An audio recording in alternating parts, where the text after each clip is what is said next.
오늘 우리가 어버이 주일로 지킵니다.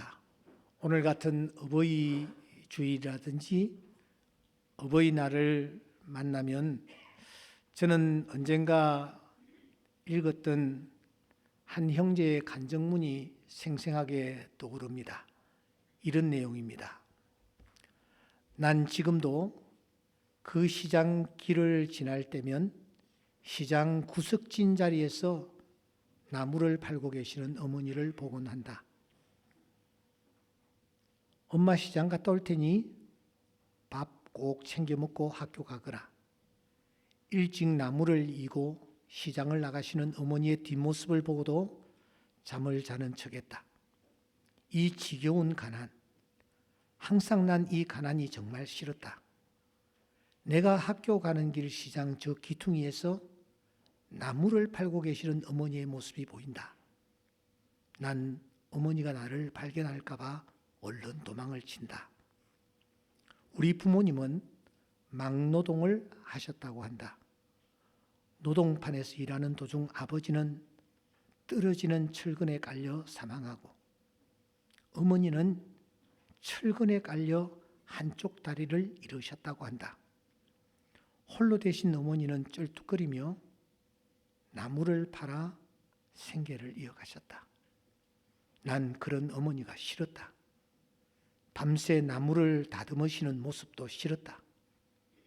더더군다나 시장 한 귀퉁이에 쪼그리고 앉아 사람들에게 액을 하듯 사가세요, 사가세요 하며 장사를 하는 것도 정말 싫었다. 어느 날 사교시가 끝날 무렵 아이들이 갑자기 웅성거린다. 복도를 보니 어머니가 쩔뚝거리며 교실로 들어서신다. 담임 선생님 들인답시고 나무를 한 봉다리 들고서 선생님을 만난 어머니가 돌아가시자 아이들이 수군거리기 시작한다.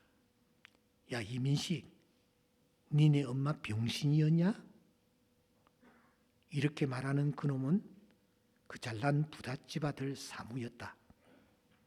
사무는 아이들 앞에서 어머니의 걸음걸이를 흉내낸다. 그 모습을 보며 모두가 다 와 하고 웃어댄다. 화가 난 나는 그놈을 정신없이 두들려 패고선 교실을 나와버렸다. 저녁 무렵 집에 들어가니 잘 차려입은 한 여자가 어머니를 향해 삿대질을 해대고 있었다. 아니, 애비 없는 자식은 이래도 되는 거야? 못 배우고 없는 집 자식은 이래도 되는 거야? 어디 감히 남의 집 귀한 자식에게 손찌검이야?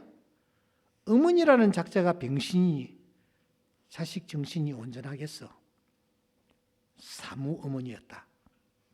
어머니는 시종일관 죄송하다는 말뿐이다. 난 그러는 어머니가 더 싫었다.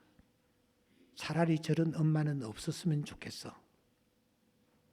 그리고 17년 후 난 의사가 되었다. 결혼을 하니 처가댁에서 병원도 개원해 줬다. 난 어머니를 잊었다.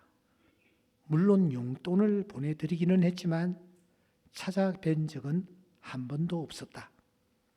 집에서 아내와 어머니에 대해서 이야기해 본 적도 없다. 물론 아이들에게도 할머니에 대해 이야기하지 않았다. 어머니란 존재를 뇌리에서 지워버린 채 살려고 노력했다는 표현이 정확할 것이다. 그러던 어느 날 퇴근길에 우리 집 앞에 한 노인과 우리 집 가정부가 싸우고 있는 것이 아닌가?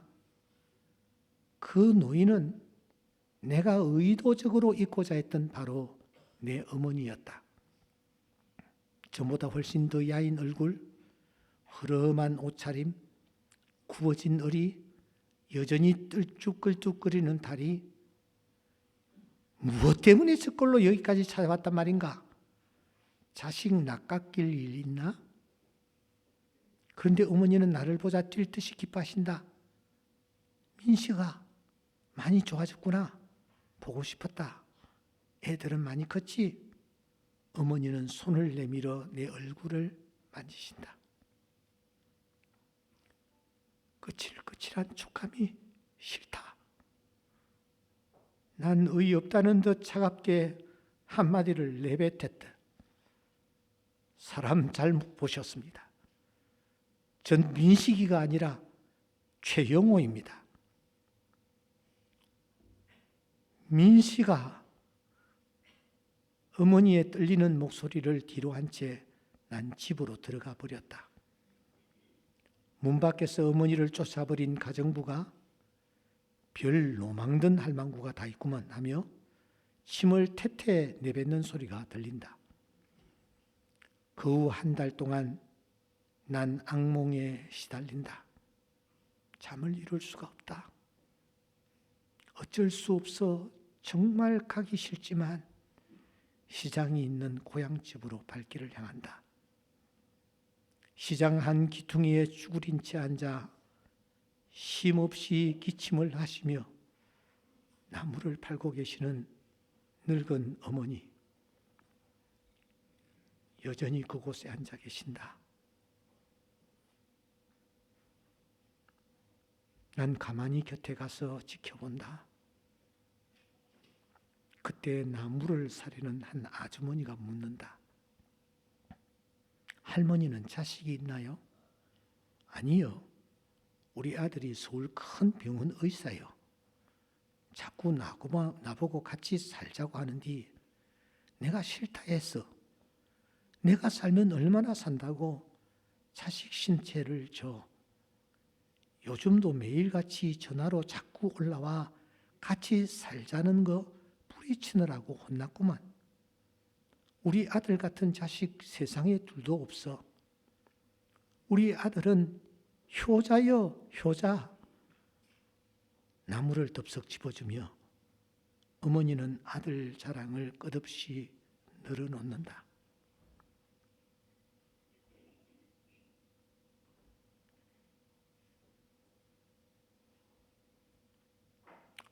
그로부터 꼭 1년 후 나는 어머니의 사망 소식을 들었다. 황급히 도착해 보니 고등학교 담임 선생님이 혼자 시신을 지키고 계신다. 민식아, 내 옆에 와서 잠깐 앉아라. 선생님은 어머니의 시신 곁에서 어머니로부터 들었다는 얘기를 들려주었다. 내가 아주 어렸을 적 지금의 부모님이 쓰레기통에 버려져 있는 어린 너를 발견했었단다. 마침 자식이 없던더라. 너를 데리고 와서 키우면서 공사판에까지 업고 다니셨단다. 그러던 어느 날 무너지는 철근으로 인해 아버지는 돌아가시고 어머니는 한쪽 다리를 잃으셨단다. 혼자가 되신 어머니, 다리마저 불편하신 어머니께 주변 사람들은 너를 고아원에 보내라고 하셨지. 하지만 어머니는 절대로 그럴 수 없다며 너를 키우셨대.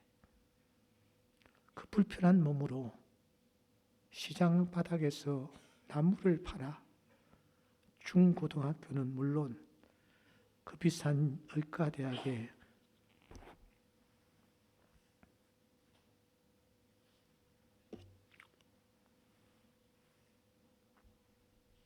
학비까지 꼬박꼬박 대주시면서 말이야. 암으로 홀로 투병하시던 어머니, 그러나 그 사실도 아들인 너에게 숨기셨단다. 폐가 될까봐 당신의 생명이 얼마 남지 아니했다라는 사실을 알고선 마지막으로 너의 얼굴 한번 보고 싶어 물어 서울까지 가셨지. 그런데 그런 어머니에게 나는 민식이 아니라 최명호라고 소리 지르며 가슴에 못을 박고 말았다. 나를 낳은 자식도 아닌데 자신의 목숨보다 더 소중하게 여기셨던 어머니, 그 어머니를 문전박대한 나 자신을 용서할 수가 없었다. 하지만 관 위에 놓여 있는 어머니의 사진은 여전히 잔잔한 미소를 띠고 계신다. 거운한 시간이 날 때마다 가끔씩 이 시장 바닥을 들른다. 혹시나 내 어머니가 그 시장 바닥에서 나무를 팔고 계실 것 같은 착각의 말이다.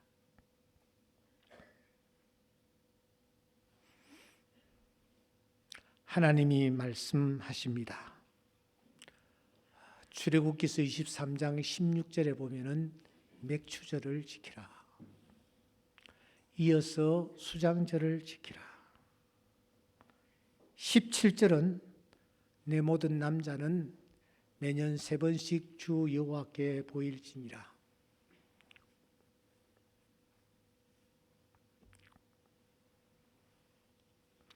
그리고 그날에는 이렇게 해야 된다라고 말씀하십니다. 토지에서 처음 거둔 열매의 가장 좋은 것을 가져다가 하나님께 드리라. 그리고 이렇게 말해야 한다. 여호와여, 주께서 내게 주신 토지 소산의 만물을 가져왔습니다 하면서 그것을 하나님 앞에 두고 하나님 앞에 경배해야 한다.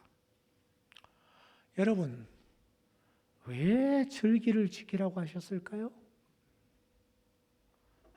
여러분, 왜 그때에는 이렇게 하라고 하나님께서 말씀하셨을까요? 우리가 평소에 하나님 앞에 나와서 하나님 앞에 이렇게 액션을 취하며 감사해야 함에도 불구하고 워낙 감사하지 않으니까, 그래서 하나님은 이렇게 말씀하신 것입니다. 너희들 이날만이라도 1년에 2-3번만이라도 특별히 하나님을 기억하고 하나님 앞에 나와 감사해라.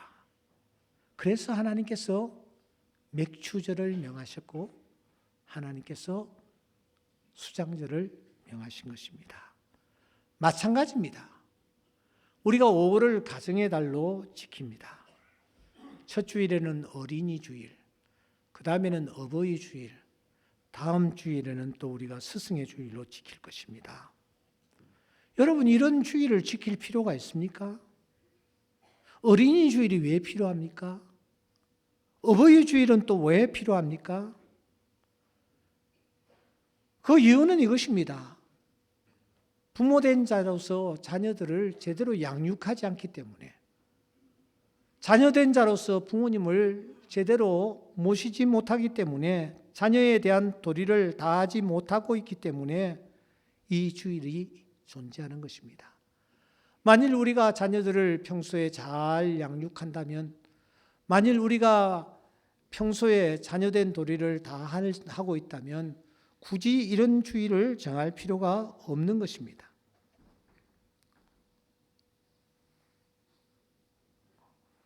그런데 오늘 우리가 이런 주일을 지키고 있습니다. 이유가 무엇입니까? 우리가 어떻게 하면은 자녀로서 바른 태도를 취할 것인가 하는 도전을 받기 위함인 것입니다. 그래서 성경을 찾아봅니다. 그리고 우선 예수님의 가르침을 찾아봅니다. 그런데 여러분, 기이한 사실 하나는 예수님께서 부모 공경에 대해서 직접 언급하신 적이 한 번도 없다라는 것입니다. 저는 충격을 받았습니다. 어떻게 예수님께서 부모 공경에 대해서 말씀을 하시지 아니할까? 오늘 성경에 부모 공경이라는 말이 나옵니다만, 여러분, 이 본문의 주제를 놓치지 마셔야 합니다. 사실은 오늘 이 본문의 주제는 부모 공경이 아닙니다. 바리새인들과 서기관들의 잘못을 지적하는 과정에서 하나의 예를 드신 것이 바로 이 본문입니다. 하지만 부모 공경에 대해서 말씀하신 내용이기도 하기에 우리는 그냥 지나칠 수가 없는 것입니다. 그래서 오늘 이 11절 말씀부터 14절의 말씀을 통해서 짧은 시간 여러분들과 함께 성령께서 우리에게 주시는 음성에 귀를 기울이고 우리가 자녀로서 취하여야 할 자세가 무엇인지를 다시 한번 확인하는 그런 귀한 시간이 되었으면 하는 마음으로 오늘 이 본문을 같이 여는 것입니다. 여러분 잠시 11절을 주목하십시오. 11절에 보시면 고르반이라는 단어가 등장합니다. 이 단어는 성경 전체를 통해서 단 한 번 등장하는 단어입니다. 생소한 단어라는 뜻이죠. 이 고르반은 히브리어입니다. 뜻은 이런 내용입니다. 당시 유대 고인들이 어떤 물건을 하나님께 예물로 바치는 것입니다. 하나님께 드려진 예물이기 때문에 다른 사람이 사용하지 못하도록 하는 일종의 서양문의 한 부분입니다. 이건 하나님께 드린 거야. 그러므로 손대면 안 돼. 쓰면 큰일 난단다. 모든 것이 하나님의 것이야. 하나님이 최고야. 뭐 이렇게 생각하는 내용이 고르반입니다. 하나님께 먼저 드리고 하나님께 우선적으로 드리고 이렇게 볼 때 고르반이라는 이 단어의 원래 취지는 좋은 것이었습니다. 믿음이 좋은 사람들의 그런 신앙 고백입니다. 하나님께서 그러한 사람을 바라보시며 칭찬하시고 상급을 주실 만한 신앙적 태도이기도 합니다. 그런데 충격적인 것은 이 고르반에 대해서 예수님이 어떤 입장을 취하고 계시느냐는 것입니다. 예수님은 어떤 입장을 취하십니까? 오히려 그 반대입니다.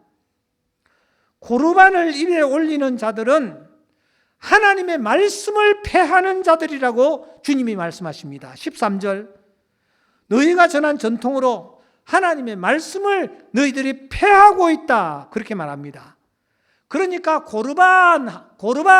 고르반을 붙잡고 있는 자는 하나님의 말씀을 폐하는 행위자들이라는 것입니다. 고르반하는 자는 하나님을 무시하는 자들이라는 뜻입니다.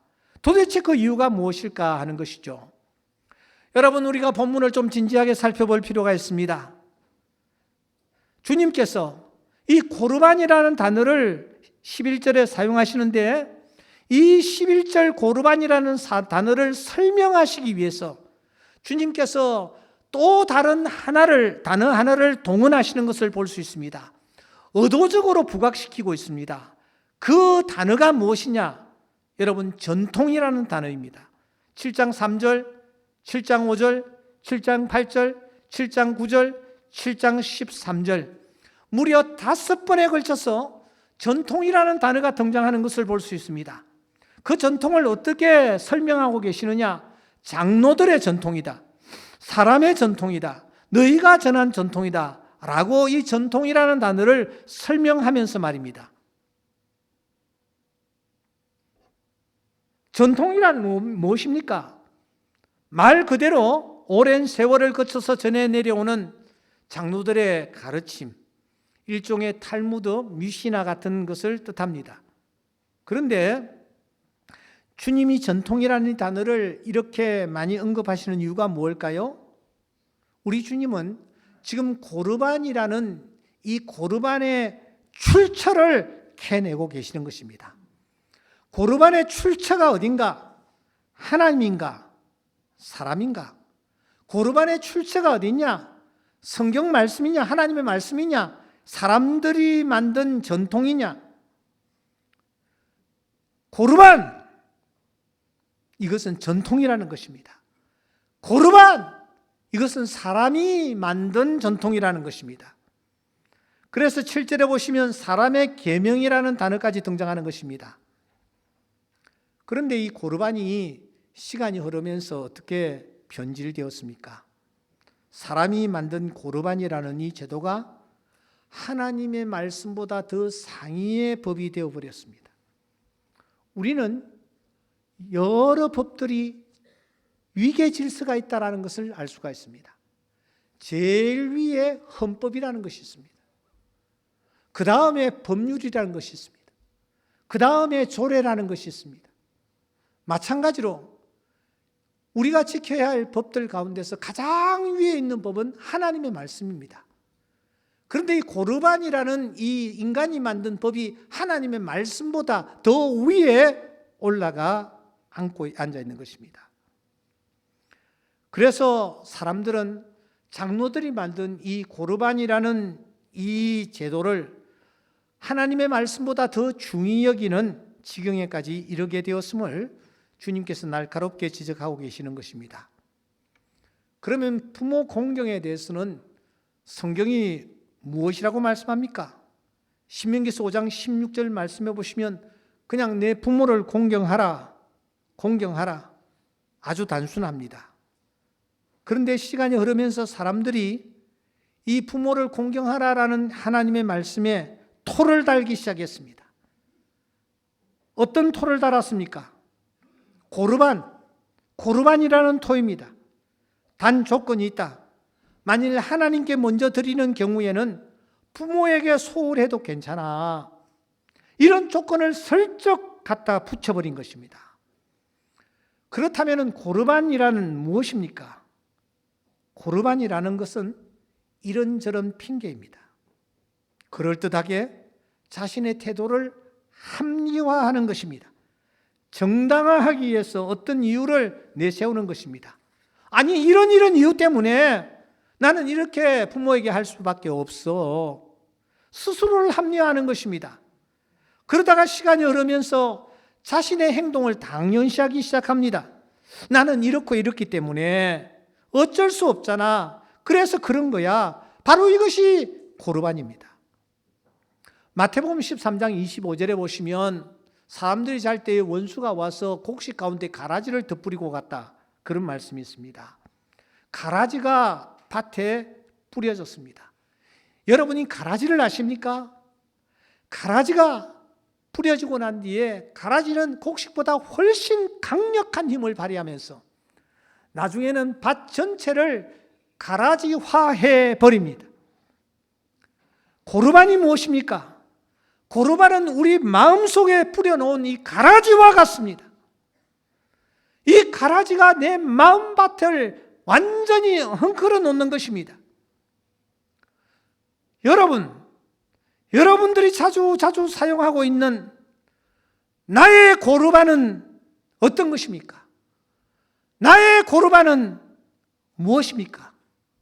내가 너무너무 바쁘기 때문에 내 자녀들이 우선적이잖아. 너무 생활이 빠듯하잖아. 나를 언젠가 내 부모가 섭섭하게 했잖아. 나를 시집살이 시켰지 않았냐? 나에게 해준 것이 뭐가 있느냐? 멀리 계시기 때문이잖아. 아니 주일날이면 내가 교회 나가 예배를 드려야 되니, 교회 봉사하고 충성해야 되니, 아니 교회 헌금을 해야 하니, 이렇게 자기 자신을 합리화하고 정당화시키고 있습니다. 점점 이것이 내 속에 나를 굳어지게 만듭니다.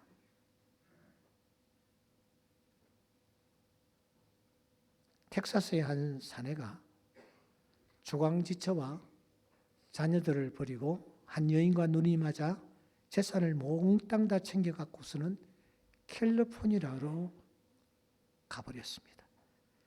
그곳에서 30년 동안 오직 자기만을 위해 살다가 그 사내가 죽었습니다. 돈 한 푼 없이 유언 한 장 달랑 남기고 죽었습니다.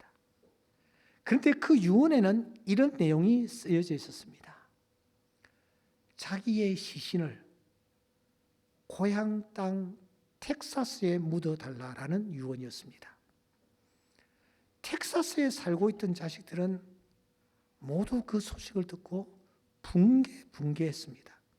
아니, 그 사람이 우리와 무슨 상관이 있어? 아버지로서 우리에게 해준 것이 뭐가 있는데? 어머니와 우리 남은 자식들이 얼마나 그동안 고생을 했는데 왜 우리가 시체의 수고와 돈을 들여야 하지? 이렇게 모두들 말했습니다. 그런데 그 와중에 제일 큰 아들이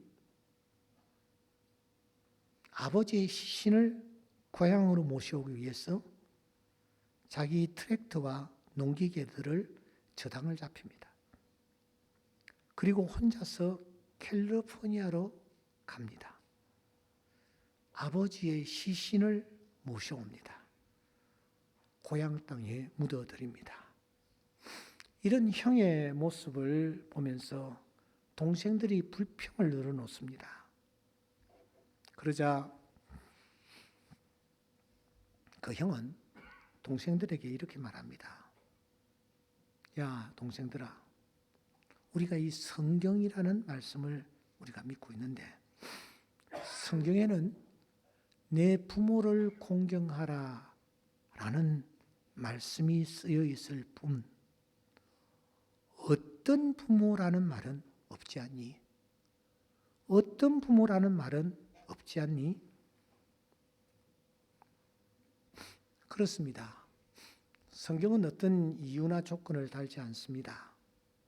부모를 공경하라. 그렇게 말씀하고 있을 뿐입니다. 그런데 우리가 그 부모를 앞에 놓고 이런저런 이유를 붙인다라는 것은 그것이 바로 고르반 행위입니다. 내 안에 고르반은 없습니까? 고르반 같은 잡초는 없습니까? 이것을 속아내지 아니하면 어느 틈엔가 그 고르반이 내 마음 전체를 지배합니다. 그래서 화인 맞은 양심의 소유자가 되는 것입니다. 어떤 행동을 자신이 하고 있는지조차 전혀 감각이 없는 그런 자로 화하는 것입니다. 오늘 저는 설교를 좀 일찍 마쳐야 되겠기에 간단하게 이제 마지막 결론을 내리려고 생각합니다.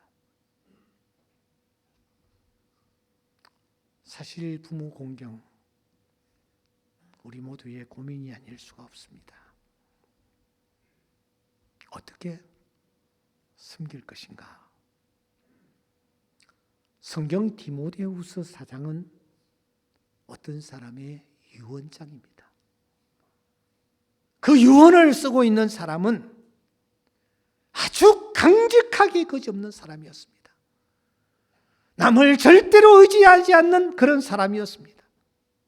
그 사람의 이름은 바울이라는 사람입니다. 그는 하나님 나라를 위하여 열정적으로 일생을 달려왔고 그는 세상을 떠날 사람이 아닌 것처럼 살았습니다.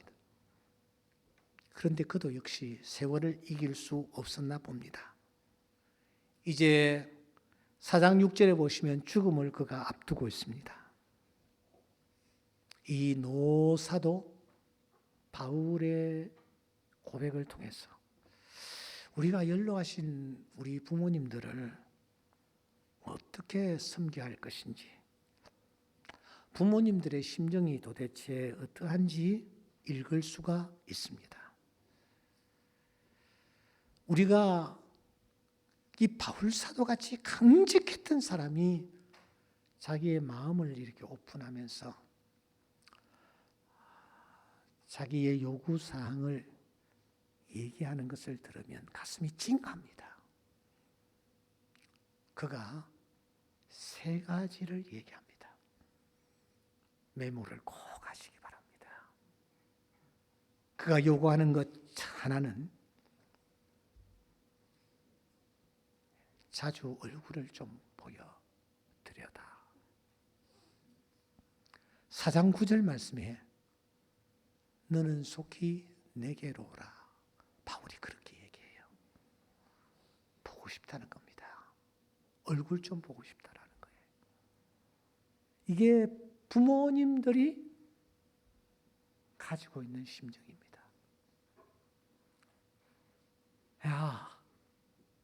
얼굴 한번 보고 싶다 이거야.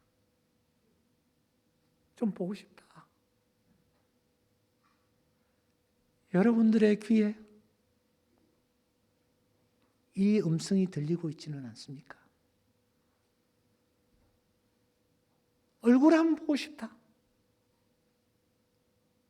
그런데 바울 주변에 대많은 세상을 사랑하여 나를 버리고 데살로니가로 갔고, 그레스겔은 갈라디아로, 디도는 달마디아로 갔고, 주변에 있던 사람들이 다 떠나갑니다. 늙었다고, 나이 많다고, 더 이상 나올 게 없다고, 냄새 난다고 다 떠나갑니다. 여러분, 얼굴 보여주십시오. 얼굴 한번 보고 싶다. 이게 바울 사도의 소원이었어요. 두 번째, 바울 사도가 이렇게 소원을 바랍니다. 야, 그도 좀 가져와라. 디모데후서 4장 13절, 그도 좀 가지고 와라. 우리가 좀 따뜻하게 해 드리자라는 것입니다. 연세가 드시면 많이 추우신가 봅니다. 돈도 없어서 춥고, 옷도 얇아서 춥고, 많이 추우신가 봐요. 여러분, 따뜻하게 해드리기 바랍니다. 말 한마디도 따뜻하게 해주십시오. 우리가 생각할 때의 판단력도 흐리고, 말 한마디 하는 것도 앞뒤도 맞지 않는 그런 말들을 할지라도 들어주고 고개를 끄덕여주고, 여러분 따뜻하게 해드리십시오. 마지막으로 천국에 이르도록 해드립시다. 디모데후서 4장 13절에 보면 책은 특별히 가죽 종이에 쓴 것을 가져오라. 성경을 얘기하는 겁니다. 바울 사도 같은 사람도 죽음을 앞에 놓고 내가 과연 천국에 들어갈 수 있는가? 내가 과연 하나님의 심판대를 통과할 수 있겠는가? 이것 때문에 그가 갈등을 느끼며 고민하고 있는 것을 여기서 읽을 수가 있습니다. 연세 많으신 분들이 믿음 생활 잘 하실 수 있도록, 그래서 천국에 이를 수 있도록 우리 자녀들이 최선을 다하여 도와드리는 것, 이것이 참 필요합니다. 엊그제 금요일 한 분이 저에게 간절히 부탁을 해왔습니다. 목사님, 제 남편이 나이가 91세인데 언제 어떻게 될지 모르는데 아직까지 예수님을 영접하지 못했습니다. 교회에 데리고 나올 수도 없고, 목사님 꼭 오셔서 영접기도 좀 할 수 있도록 도와주세요. 눈물이 걸성걸성 하시는 거예요. 그래서 제가 갔습니다. 어르신을 만났습니다. 제가 그분을 향하여 복음을 전하고 그분을 위하여 간절한 마음 기도했을 때에 모여든 가족들도 다 울고, 그분도 나는 죄인입니다. 나는 예수님을 믿습니다. 나는 천국이 있다라는 사실을 압니다. 나는 내 마음속에 주님을 모셨습니다. 그분이 또록또록하게 자신의 신앙을 고백하는 것을 보면서 우리 그 권사님이 정말 귀한 일을 하시는구나, 그렇게 생각했습니다. 여러분의 부모님들 잠시 후에 떠나실 것입니다. 그 부모님들이 갈 곳이 준비되어 있습니까? 천국에 이른다라는 확신을 가지고 있습니까? 여러분, 가죽 종이에 쓴 것을 가지고 오더라. 성경 말씀으로 잘 무장하여 하루하루 지내시다가 하나님 앞에 설 수 있도록 우리가 해야 될 것입니다.